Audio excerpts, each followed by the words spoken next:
తిరిగి BCN news కి స్వాగతం.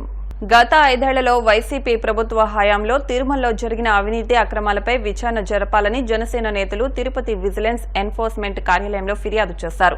టీటీడీలో జరిగిన అవినీతిపై నిగ్గు తేల్చాలంటూ వినతి పత్రం అందజేశారు. ప్రభుత్వం తక్షణమే చర్యలు తీసుకోవాలని వారు డిమాండ్ చేశారు. ప్రభుత్వం రావడమే ఈ ప్రభుత్వం వెంకటేశ్వర స్వామిని కన్నేసింది. వెంకటేశ్వర స్వామి ఖజానాపై కన్నేశారు. శ్రీవాణి ట్రస్ట్ పెట్టారు 2019లో సెప్టెంబర్లో. ఈ రోజు వరకు 5 ఏళ్ళు పూర్తిగా అవుతుంది.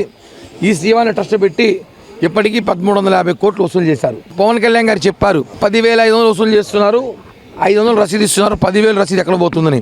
ఆ 10,000 జగన్ రెడ్డికి పోతుందని చెప్పి గతంలో మేము చెప్పాము. కానీ అప్పుడు అధికారులు తూతూ మంత్రంగా పవర్ చేతుల్లో ఉందని చెప్పి ధర్మారెడ్డి, వైవి సుబ్బారెడ్డిలు ఏం చేశారు, ఒక శ్వేతపత్రం ఇచ్చి ఏదో 300 గుళ్ళు కట్టినాము అన్నారు. ఏ గుళ్ళు కట్టినారు, ఏ గుడులు నిర్మించినారు, ఎన్ని పునర్నిర్మాణం చేశారు, ఎన్ని గుళ్ళు మరమ్మతులు చేశారు, ఆ డీటెయిల్స్ అయితే ఇవ్వలేదు. అవి ఇవ్వండి. ఏ గుళ్ళు కట్టారు, ఎక్కడ కట్టారు, ఏ సంస్థకి ఇచ్చారు, ఏ ఇంజనీర్కి ఇచ్చారు, ఇంజనీర్లు పర్మిషన్ లేకుండానే గుళ్ళు కట్టారా, వైసీపీ ఇంజనీర్లు ఎవరైనా వచ్చారా, వైసీపీకి గుళ్ళు ఏమైనా కట్టారా, ఇవన్నీ అనుమానాలు వ్యక్తమవుతున్నాయి. శ్రీవాణి ట్రస్ట్ నిధులు భారీ ఎత్తున కుంభకోణం జరిగింది. దళితుల వార్డులో శ్రీకృష్ణుడు గుళ్ళు కడతా అని చెప్పి శ్రీవాణి ట్రస్ట్ పేరుతో డబ్బులు పెట్టుకున్నారు. దళితుల పేరు చెప్పి శ్రీవాణి ట్రస్ట్ మోసం చేశారు. గత ప్రభుత్వంలో ఉన్న మంత్రులు రోజుకి 6 లేదా 12 దర్శనాలు ఇస్తారు, ఆనవాయితీ తీసుకుంటారు, వాళ్ళ పవర్లో ఉన్నారు కాబట్టి. కానీ ఈ ప్రభుత్వంలో ఒక మంత్రి మనం చూసుంటాం 75 టికెట్లు, 100 టికెట్లు, 80 టికెట్లు. చూడండి, మొన్న చూపించాం. రోజా గారు కానివ్వండి, పెద్దిరెడ్డి గారు కానివ్వండి, చెవిరెడ్డి గారు కానివ్వండి, ఇక్కడ మన జిల్లానే కాదు మంత్రులందరూ కూడా 70 టికెట్లు తక్కువ ఎవరు తీసుకోలేదు. ఎందుకని టికెట్లు ఇచ్చారు? ఆ టికెట్ల మీద విచారణ జరపాలి. ఆ టికెట్లు ఇచ్చిన ఐడి కార్డులు తీసుకుంటారు, వాళ్ళ ఫోన్ నెంబర్లు ఉంటాయి, వాళ్ళకి ఫోన్లు చేయండి. నిజంగా టికెట్లు ఇచ్చినారా, వాళ్ళు భక్తితో ఇచ్చినారా, లేదా మీకేమైనా లాబింగ్ చేసుకున్నారా, డబ్బులు తీసుకున్నారా, ఏమైనా బెదిరించినారా, ఏ విధంగా మీరు దర్శనాలు ఇచ్చారు, వాళ్ళకి ఎందుకు ఇచ్చినారు దర్శనాలు, ఇవన్నీ ఎంక్వైరీ చేస్తే ప్రతి ఒక్కరూ ఈరోజు జైలుకి పోవాల్సిన అవసరం ఉంది. మామూలుగా కొండపైన ఒక లడ్డు దొంగతనం చేసినా, ఒక లడ్డు బ్లాకులు అమ్మినా వాడికి శిక్ష వేసి వాడిని 15 రోజులు జైల్లో పెడతారు. ఇన్ని టికెట్ల కుంభకోణం చేసిన వాళ్ళు ఏమనాలి? ప్రతి మంత్రి అవినీతి, ప్రతి ఎమ్మెల్యే అవినీతి చేశారు టీటీడీ సొమ్ముతో. ఎవరిని వదలకూడదని చెప్పి ఈరోజు టీటీడీ విజిలెన్స్ అధికారులకు లెటర్ ఇచ్చాం. ఏపీ స్టేట్ విజిలెన్స్కి లెటర్ ఇస్తున్నాం, ఫిర్యాదు చేస్తున్నాం. Online betting, mobile gaming, loan యాప్లను నమ్మి యువత ఆర్థిక ఇబ్బందులకు గురి కావడమే కాకుండా చెడు వ్యసనాలకు బానిస అవుతున్నారని, ప్రత్యేకంగా యువత ఈజీ మనీకి అలవాటు పడి తమ జీవితాలను నాశనం చేసుకుంటూ కేసుల్లో ఇరుక్కుంటున్నారని కడప జిల్లా ప్రొద్దుటూరు డీఎస్పీ మురళీధర్ పేర్కొన్నారు.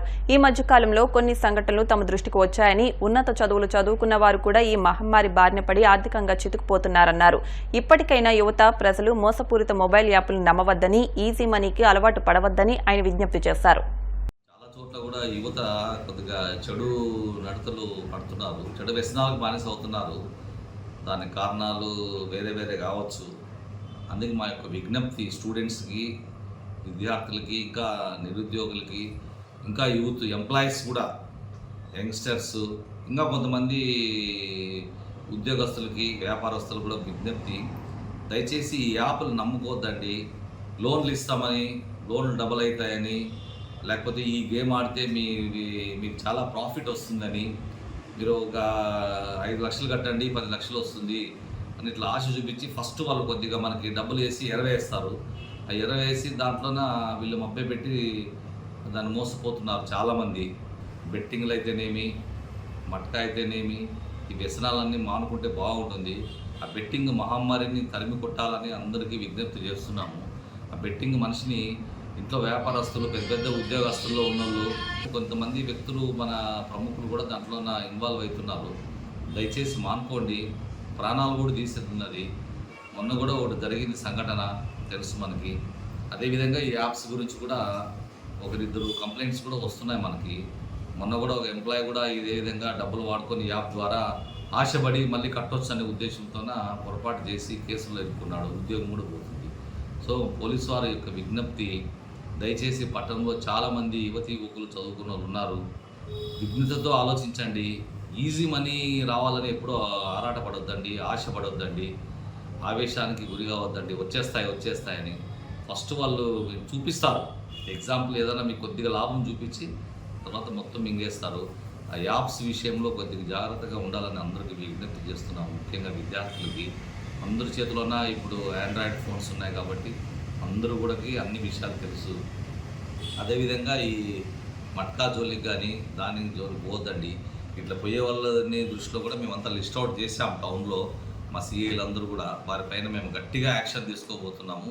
పోలీసు వాళ్ళ రిక్వెస్ట్, పేరెంట్స్ దయచేసి వాళ్ళకి గమనించండి, పిల్లలు ఎలా చేస్తున్నారు, ఏం చేస్తున్నారు, వాళ్ళ నడవడిక ఎలా ఉంది, వాళ్ళ పిల్లలు క్రమశిక్షణ ఉన్నారా లేదా, ఫోన్లు చెక్ చేయండి. అప్పుడప్పుడు కొన్ని వ్యసనాలకు బానిస అవుతున్నారు.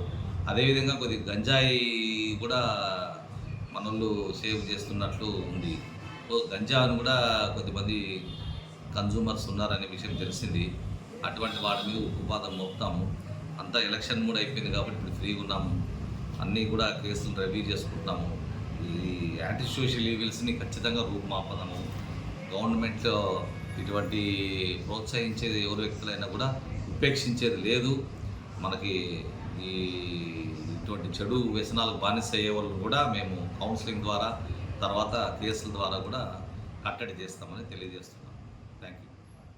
తిరుమల శ్రీవారిని భారత మహిళా స్టార్ క్రికెటర్ స్మృతి మందన దర్శించుకున్నారు. వీఐపీ విరామ సమయంలో కుటుంబ సమేతంగా స్వామివారి సేవలో పాల్గొని మొక్కులు చెల్లించుకున్నారు. దర్శనానంతరం ఆమెకు రంగనాయకుల మండపంలో వేద పండితులు వేద ఆశీర్వచనం అందించగా ఆలయాధికారులు స్వామివారి తీర్థ ప్రసాదాలు అందజేసి పట్టువస్త్రంతో సత్కరించారు. వార్తలు ముగించే ముందు ముఖ్యాంశాలు మరొకసారి. ప్రజలకు త్రాగునీటి సరఫరాలో సమస్యలు తలెత్తకుండా పగడ్బందీ చర్యలు తీసుకోండి. జిల్లా ఉన్నతాధికారులను ఆదేశించిన ఉప ముఖ్యమంత్రి పవన్ కళ్యాణ్.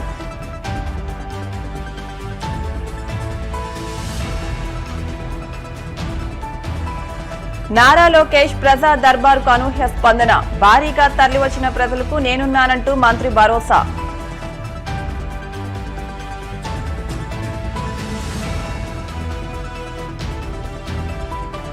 ఖరీఫ్ పంట సాగులో నీటి పారుదలకు ఆటంకం లేని విధంగా చర్యలు చేపట్టండి. జలవనరుల శాఖ అధికారులను ఆదేశించిన పశ్చిమ గోదావరి జిల్లా కలెక్టర్ సి నాగరాణి.